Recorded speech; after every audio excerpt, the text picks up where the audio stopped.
Dear students, welcome to our channel and today's topic is spermatogenesis. So what is spermatogenesis? It is the formation of sperm from the germinal epithelium of seminiferous tubule because the formation of sperm takes place inside these seminiferous tubules. So what are the phases in this spermatogenesis?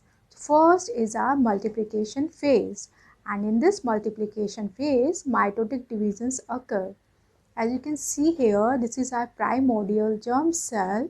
It is diploid and it will undergo repeated mitotic divisions and forms a number of spermatogonia. And when the spermatogonia forms, some will be preserved as a stem cell. These are called the type A cells. These cells, these spermatogonia will undergo repeated mitotic divisions to form further spermatogonia. So these are called stem cells because they have the capacity to divide. Second is our type B spermatogonia, and these type B will enter the next phase, that is our growth phase. So second phase is our growth phase, and in this the size of this spermatogonia increase, and now we called it primary spermatocyte. Now the third division is our maturation phase. So in maturation phase meiosis occur. So this primary spermatocyte undergo first meiosis and forms two secondary spermatocytes. Now you can see here the ploidy has changed. It is reduced to half. Primary spermatocytes are 2n, but the secondary spermatocyte is n. So that's why this meiosis 1 is a reduction type of division. That's why the chromosome number reduced to half. So in secondary spermatocytes, the chromosome number reduced to half, and these secondary spermatocytes undergo meiosis second and forms spermatids. These circular structures are called as spermatids, but these are not matured sperms. These spermatids undergo further conversion or transformation into these elongated motile structures. These are called the spermatozoa or sperm. So this process of conversion of this circular structure into these elongated motile structure is called spermiogenesis. So this maturation phase is divided into two parts. First is the meiotic phase, in which these two meiotic divisions occur, and the last is our spermiogenesis, in which these circular structures convert into these elongated motile structures. So what are the changes during this last step of maturation, that is our spermiogenesis? First, the length of spermatid increase. Second, the centrioles are rearranged as proximal and distal centriole. Third, the mitochondria becomes spirally coiled, and we call this type of structure or coiling Nebenkorn.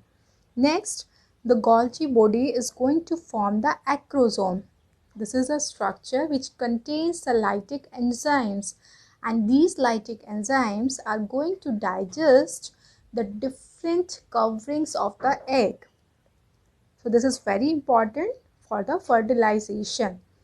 Next, the whole structure, this whole elongated structure, you can see this one is completely covered by a plasma membrane.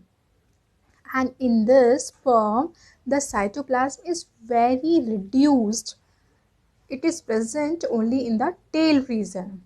So these are the changes that take place during this spermiogenesis. So what is the structure of this sperm? If we see internally, first you can see it is divided into four parts. First is our head part, second neck, third middle piece, and the last is our tail part.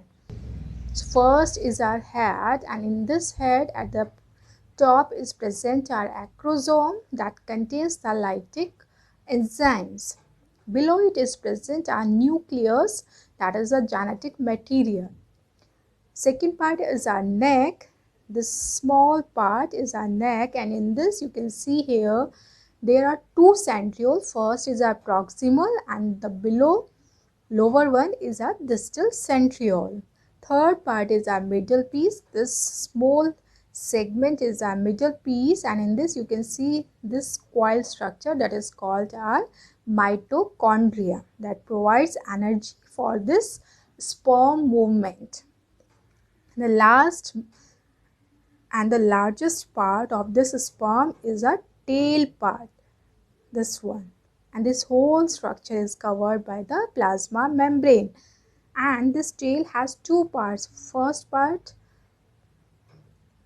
is called the principal piece because this part is covered by the plasma membrane, but its tip, the lowermost part of this, is called our end piece. That part is not covered by the plasma membrane. The most important thing which you have to remember during this spermatogenesis is that there are three terms. First is the spermatogenesis, that is the formation of sperm from the primordial cell, or you can say the whole process, complete process is a spermatogenesis. Second is spermiogenesis, that is the last step of maturation, that is the transformation of circular non-motile spermatids to elongated motile sperms. And the last is our spermiation. The sperms after formation get attached to the Sertoli cells. So if you remember the TS of testes, in this we have drawn the circular structure. These are called our seminiferous tubules. And inside these seminiferous tubules, what are present? These pyramid shaped cells, and these are called the Sertoli cells. And this is our cuboidal epithelium. So the sperm is formed by this cuboidal epithelium.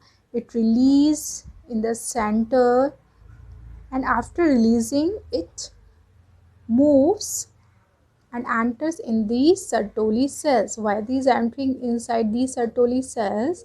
Because these Sertoli cells provide the nourishment to these developing sperms.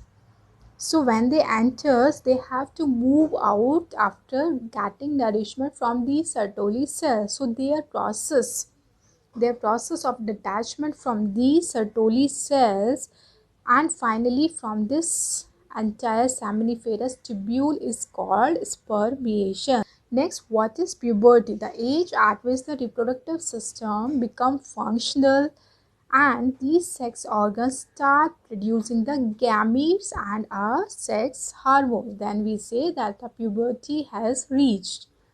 So what are the hormones that are released at the puberty and control this spermatogenesis? So as you know that the main controlling is our hypothalamus, that is our brain part, and this hypothalamus release GnRH. These are gonadotropin releasing hormone, and these gonadotropin releasing hormone stimulates anterior pituitary to release gonadotropins like FSH and LH, and these FSH and LH are going to the testes and help in the spermatogenesis. So this FSH, that is our follicle stimulating hormone, stimulates this Sertoli cells and it is going to secrete or release ABP, that is antigen binding protein. And what is its function? It is going to bind the testosterone, that is the male sex hormone, and maintain its high concentration inside the seminiferous tubule. So its function is to maintain higher concentration of testosterone that is important for the sperm formation or spermatogenesis. So this LH hormone, that is hormone, stimulates these Leydig or interstitial cells to release the testosterone, and this testosterone is responsible for the spermatogenesis. So this is how these hormones control this spermatogenesis.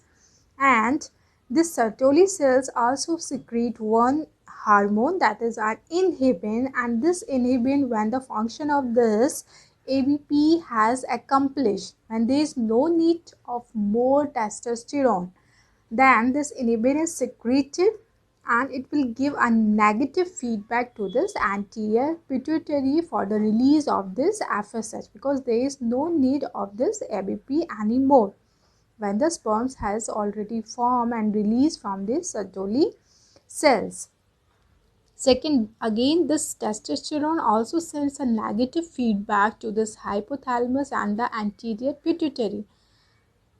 When some hormone or anything, when exceed a normal level, then they starts to send a negative feedback to their own secretion, and that is called the negative feedback, so that the release of this testosterone becomes less. So this is how the hormones control this spermatogenesis. These hormones also control some other characteristics. These are called the secondary sexual characteristics in male. So what are these? First, the development of secondary sex organ, that is epididymis, prostate, gland, penis, seminal vesicles, and we have already discussed this spermatogenesis. Next, the development of secondary sexual characteristics like facial hair, unique hair pattern on the body, beard, mustache. Next is the broadening of soldiers, height increase rapidly at the time of puberty. And the next and the most important, if you have noticed that the boys have a very loud and a heavy voice, that is called the deepening of voice as compared to girls. So that all because of these sex hormone, that is our testosterone. Thank you for watching. I hope this video is very useful for you. So please like and subscribe our channel.